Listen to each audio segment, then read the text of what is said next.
দেখছেন আরবি নিউজ। আপনাদের সাথে আমি সপ্তর্ষি। এক ঝলকে দেখে নেব আজকে সেরা 6টি খবরের হেডলাইন্স। ভয়াবহ রোগের আতঙ্ক দক্ষিণ আফ্রিকায়, মৃত্যু হয়েছে একজনের, আক্রান্ত 5 জন।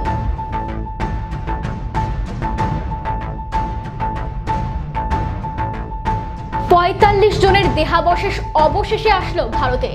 দেহাবশেষ নিয়ে আসলো ভারতীয় বিমান বাহিনীর বিশেষ বিমান। সেতু বিপর্যয়, সিকিমে আটকে 1,500 পর্যটক।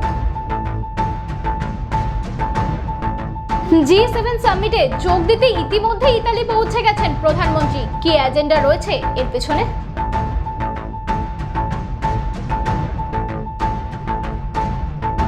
একই গ্রুপে রয়েছে চির প্রতিদ্বন্দ্বী ইস্টমোহন। গুরু দায়িত্বে রয়েছেন রেফারি ইনস্ট্রাক্টর ইশিয়ামা।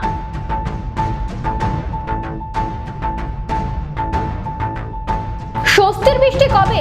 বড় আপডেট দিলেন আবহাওয়া অফিস।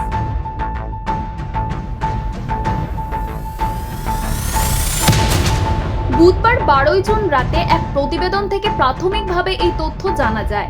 এমপক্স বা মাঙ্কিপক্সে আক্রান্ত হয়ে দক্ষিণ আফ্রিকায় একজন মারা গিয়েছে।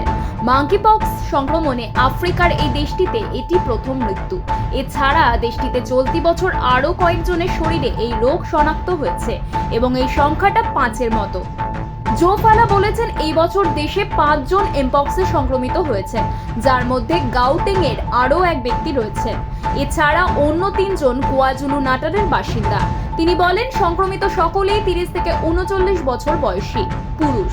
তারা প্রাদুর্ভাবের সম্মুখীন হওয়া অন্য কোনো দেশে যাননি, ফলে এই রোগটি স্থানীয়ভাবে মানুষের মধ্যে ছড়াচ্ছে বলে ইঙ্গিত পাওয়া যাচ্ছে। কুয়েতের বিধ্বংসী আগুনে প্রাণ হারান 45 জন ভারতীয়। তাদের দেহাবশেষ নিয়ে কেরলের মাটি ছুঁল ভারতীয় বিমান বাহিনীর বিশেষ বিমান। এটির পরবর্তী গন্তব্য দিল্লি। এদিন সকাল 10:30 নাগাদ কোচি বিমানবন্দরের মাটি ছোঁয় ভারতীয় বায়ুসেনার ওই বিশেষ বিমান। যে 45 জনের মৃত্যু হয়েছিল তার মধ্যে 23 জনই কেরলের বাসিন্দা। বাকিদের মধ্যে 7 জন তামিলনাড়ুর বাসিন্দা। এছাড়া উত্তরপ্রদেশ, ওড়িশা, বিহার, পাঞ্জাব, কর্ণাটক, মহারাষ্ট্র এবং পশ্চিমবঙ্গের মানুষও রয়েছেন আহতদের তালিকায়। এদিন তাদের দেহাবশেষ ফিরিয়ে আনার পর বেশ কিছুক্ষণ বিমানবন্দরের বাইরে রাখা হয়। তাদের শ্রদ্ধা জানান কেরলের মুখ্যমন্ত্রী পিনারাই বিজয়ন, কেন্দ্রীয় বিদেশ মন্ত্রকের প্রতিমন্ত্রী কীর্তিবর্ধন সিং। বিধ্বংসী অগ্নিকাণ্ড থেকে যারা জীবিত ফিরেছেন তাদের সঙ্গে গতকাল বৃহস্পতিবার কথা বলেন ভারতীয় দূতাবাসের আধিকারিক এবং তদন্তকারীরা। বর্ষা শুরু হতেই তিস্তা পাড়ের বাসিন্দাদের চোখে মুখে দেখা যাচ্ছে আতঙ্ক। সিকিমে প্রবল বৃষ্টির জেরে বিপদ সীমার উপর দিয়ে বইছে তিস্তা। ইতিমধ্যেই বিপর্যস্ত একাধিক জনপদ। ধস নেমেছে 10 নম্বর জাতীয় সড়কে, সিংটামে এবং গ্যাংটকে। এদিকে সোমবার রাত থেকে অবরুদ্ধ ছিল সিকিমগামী 10 নম্বর জাতীয় সড়ক। বৃহস্পতিবার থেকে বন্ধ হয়ে গেল রাস্তা। কালিম্পং প্রশাসনের তরফে নির্দেশিকা জারি করে জানানো হয়েছে, মেল্লি ব্রিজ, রবিঝোড়া, লিখুভিরে জাতীয় সড়ক 10 ব্যাপকভাবে ক্ষতিগ্রস্ত হয়েছে। যাত্রী সুরক্ষা ও মেরামতির কারণে আপাতত বন্ধ থাকবে জাতীয় সড়ক। ছোট বড় সব ধরনের যান চলাচল পুরোপুরি বন্ধ। তিস্তা নদী ফুলে ফেপে উঠেছে, প্রবল বেগে বইছে জলধারা, ভাঙছে পাড়ও। প্রায় প্রতি মুহূর্তেই জলস্তর বেড়ে চলেছে। জলের তোড়ে রাস্তা ভাঙতে শুরু করেছে। বিপদ এড়াতে ইতিমধ্যেই বন্ধ করে দেওয়া হয়েছে তিস্তা বাজার থেকে দার্জিলিং যাওয়ার রাস্তা। তিস্তা পাড়ের বাসিন্দাদের নিরাপদে সরে যেতে বলা হয়েছে। প্রশাসনের তরফে সতর্ক করা হচ্ছে জলপাইগুড়ি তিস্তা নদী সংলগ্ন এলাকাবাসীদের। G7 সামিটে যোগ দিতে ইতালি পৌঁছে গিয়েছেন প্রধানমন্ত্রী নরেন্দ্র মোদী। তৃতীয়বারের জন্য ভারতের প্রধানমন্ত্রীর পদে তিনি বসেছেন। তারপর এটাই তার প্রথম বিদেশ সফর। জানা গিয়েছে, ইতালির প্রেসিডেন্ট জর্জিয়া মেলোনির সঙ্গে নরেন্দ্র মোদীর দ্বিপাক্ষিক বৈঠক আছে। অন্যান্য রাষ্ট্রনায়কদের সঙ্গেও দ্বিপাক্ষিক বৈঠক করা হবে। 13 থেকে 15 জুন ইতালির আপুলিয়া প্রদেশের বোর্গো এগনাচিয়ায় এই বৈঠক হচ্ছে। প্রধানমন্ত্রী নরেন্দ্র মোদী জানিয়েছেন, আলোচনার সময় কৃত্রিম বুদ্ধিমত্তা, শক্তি, ভূমধ্যসাগর ও আফ্রিকার উপর বাড়তি নজর রাখা হবে। ভারতে এর আগে G20 সম্মেলন হয়েছিল। তার সঙ্গে এই G7 সম্মেলনের ফলাফলের নির্যাসকে মেলানোর কাজ হবে। এবার ইতালির সঙ্গে ভারতের সম্পর্ক আরও মজবুত হবে, এই কথাও শোনা যাচ্ছে।